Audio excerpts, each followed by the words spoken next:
की। तो देखो तो बोले आज 23 तारीख 5वां महीना और 2026 ने वहाँ तो हमारी 7वीं बड़ी रकम आई पकड़े होने के तो बड़े बहुत बार के जगदीश की 7वीं बड़ी रकम आई पकड़े होने के 7वीं हाँ बच्चे पकड़े होने के वहाँ तो लापता लिखी थी पकड़े होने के लापता योरे बाद महीने बेचारा गरीब आदमी कट जावे तो दौड़े दौड़े मेरा दादी ठुकने में आया और जो हटो पकड़ो के एक उपाय बताओ पकड़ो के उपाय बताओ तो ने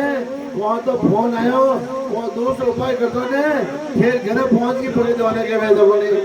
बोल द्वार के जगदीश की। तो बेटा जिन टाइम मैंने लापता थी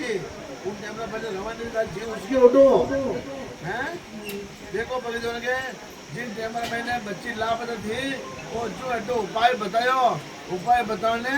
वहाँ तो बच्ची जी उसके उठो कि मैंने तो